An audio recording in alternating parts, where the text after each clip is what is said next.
Assalamualaikum warahmatullahi wabarakatuh. Bertemu kembali dengan saya Nanang Arifin dari Madrasah Aliyah Negeri Kota Blitar. Anak-anakku, pernah nggak kamu dengar ada orang kena Alzheimer atau yang disebut juga pikun? Ketika orang Alzheimer atau pikun, dia tidak bisa melakukan kegiatan-kegiatan yang sangat sederhana, ya. Dan dia juga lupa ini anaknya, lupa cucunya, mungkin juga lupa pasangan hidupnya. Itu karena penyakit Alzheimer atau yang disebut juga pikun yang terjadi pada orang-orang yang sudah tua. Biasanya orang kalau kena Alzheimer, otaknya menyusut, sel-sel sarafnya itu kusut dan hampir mati. Itu disebabkan Alzheimer, di mana ini disebabkan oleh terhambatnya aliran darah dari ke otak. Sehingga kalau aliran oksigen ke otak terhambat, maka sel-sel saraf itu menjadi rusak yang ada pada otak. Nah, di sini kita akan membahas yang berkaitan dengan penyakit Alzheimer, yaitu kerusakan pada saraf manusia. Kita akan membahas susunan saraf pada manusia yang ini ada pada LKS Anda halaman 88 sampai 90. Tujuan pembelajaran hari ini adalah siswa dapat mengetahui sistem saraf pusat dan sistem saraf tepi yang ada pada manusia. Nah, sistem saraf pusat itu terdiri dari otak dan sumsum tulang belakang. Otak itu meliputi otak besar, otak tengah, otak depan, otak kecil, dan sumsum rambutan. Sistem saraf tepi itu terdiri dari dua, yaitu saraf somatik, itu yang menyebabkan gerakan sadar. Saraf otonom, gerakan yang tidak sadar.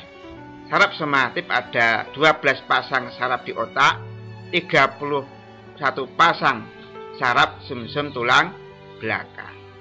Nah, di sini kita akan mempelajari tentang berbagai macam sistem saraf yang ada pada manusia. Nah, sistem saraf pusat itu meliputi otak dan sumsum tulang belakang. Nah, bagaimana sistem saraf pusat yang ada pada manusia? Sistem saraf pusat itu terdiri dari sini, otak dan sumsum tulang belakang. Ini akan dilapisi oleh selaput meninges. Selaput meninges ada durameter, arachnoid, dan piameter. Nah, di sini. Ini dari sepanjang otak dan sumsum tulang belakang itu nanti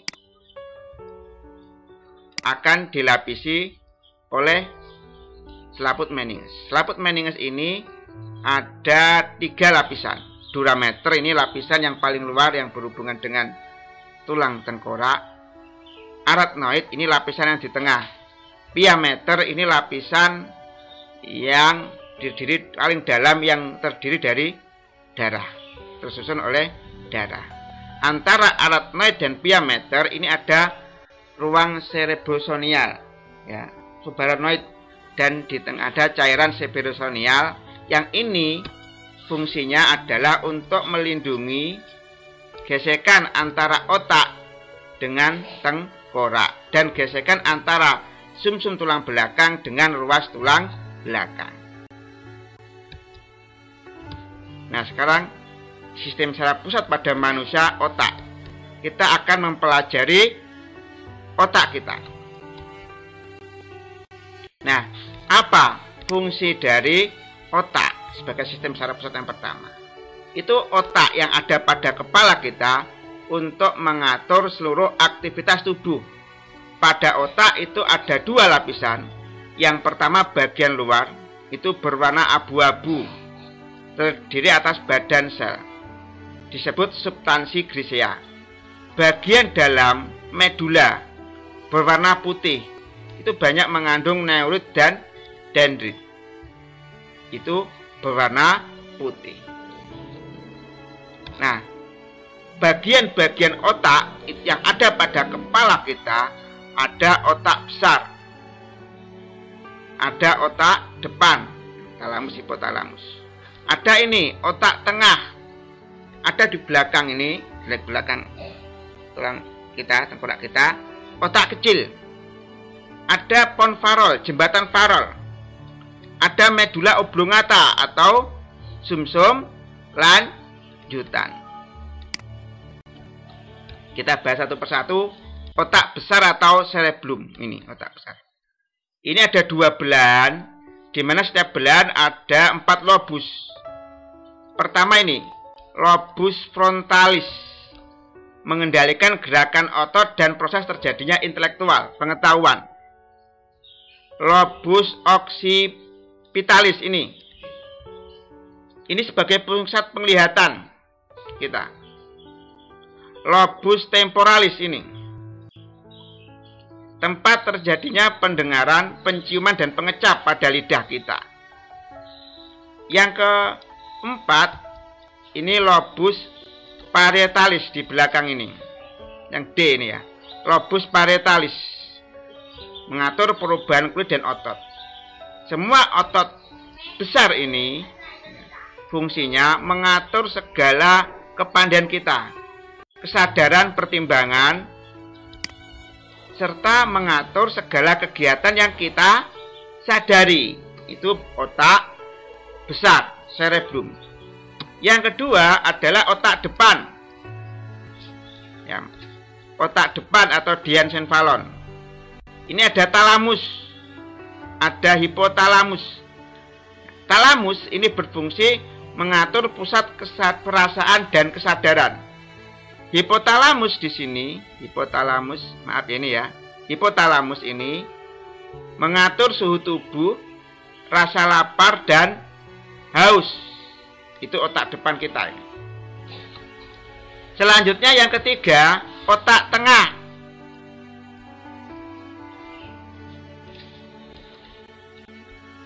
Otak tengah ini mengatur gerakan refleks mata. Mata kita beberapa waktu itu kadang-kadang memejam ya.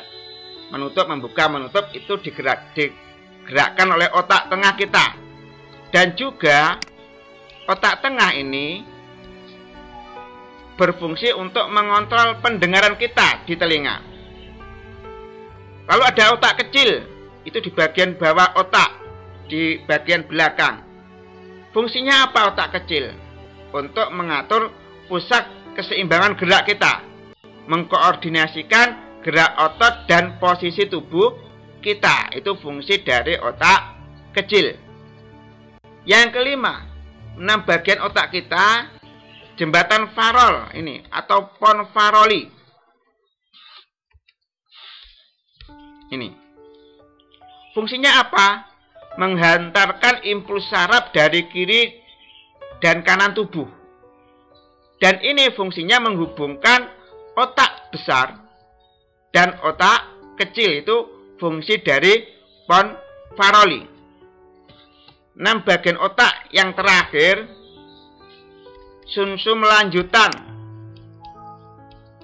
atau medula oblongata. Ini medula oblongata. Fungsinya apa ini? Mengatur denyut jantung. Yang kedua, mengatur pelebaran dan penyempitan pembuluh darah sehingga mengatur aliran darah kita. Nah, sistem saraf pusat pada manusia, jadi kita sudah bahas otak. Sekarang kita akan membahas sistem saraf pusat pada manusia pada sumsum tulang belakang ini ya. Yang kita bahas sumsum tulang belakang yang ada pada tulang belakang kita. Sumsum tulang belakang itu terdiri atas 2 bagian. Yang pertama adalah bagian luar yang berwarna putih, substansi alba. Bagian dalam berwarna abu-abu, yang disebut sebagai substansi grecia. Ini substansi grecia. Fungsinya ini, sumsum tulang belakang ini menghantarkan impuls dari dan ke otak dan mengendalikan gerak refleks kita. Ada gerakan jantung kita itu refleks sifatnya. gerakan tidak sadar kita. Kita menginjak api, langsung kaki kita angkat, itu gerak refleks, gerak tanpa sadar. Nah, sekarang kita membahas sistem saraf tepi. Kemarin kita membahas sistem saraf pusat, kita membahas sistem saraf tepi. Sistem saraf tepi itu untuk menghubungkan bagian tubuh dengan pusat saraf yang meliputi otak dan sumsum tulang belakang. Sistem saraf tepi ini terdiri dari dua, saraf somatis dan saraf otonom. Saraf somatis itu untuk gerakan sadar. Saraf otonom gerakan tidak sadar. Nah, di sini saraf somatis itu ada saraf otak 12 pasang, sumsum tulang belakang ada 31 pasang.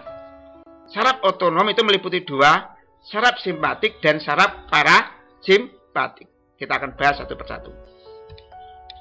Sistem saraf tepi berdasarkan tempatnya terbagi jadi dua. Saraf kranial ini terdiri dari 12 pasang saraf otak, saraf kranial itu yang ada di otak.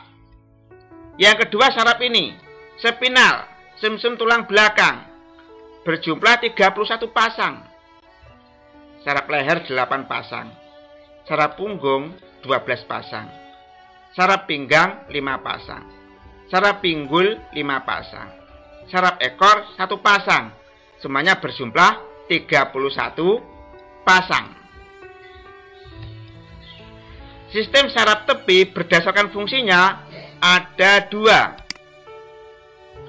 Sistem saraf somatik itu mengatur gerakan yang kita sadari. Contoh gerakan kaki melangkah ke suatu tempat. Gerakan memasukkan makanan ke mulut. Itu kita sadari. Sistem saraf otonom itu mengendalikan gerak-gerak organ yang bekerja otomatis tanpa sadar. Contoh gerakan otot polos pada jantung. Ingat, jantung kita itu akan mengecil, membesar, mengecil, membesar. Lambung juga gitu, mengecil, membesar, mengecil, membesar. Nah, di sini digerakkan oleh sistem saraf otonom. Nah, sistem saraf otonom itu terbagi menjadi dua yang saling berlawanan, yaitu simpatik dan parasimpatik. Misalnya gerakan mata. Pupil mata membesar itu simpatik. Parasimpatiknya pupil mata menyempit. Sistem saraf simpatik itu mengendalikan ludah berkurang.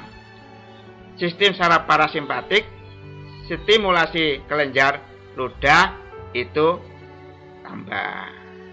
Sistem saraf simpatik mengatur napas kita makin cepat. Sistem parasimpatik mengatur napas kita makin melambat. Sistem saraf simpatik itu mengatur denyut jantung kita makin cepat.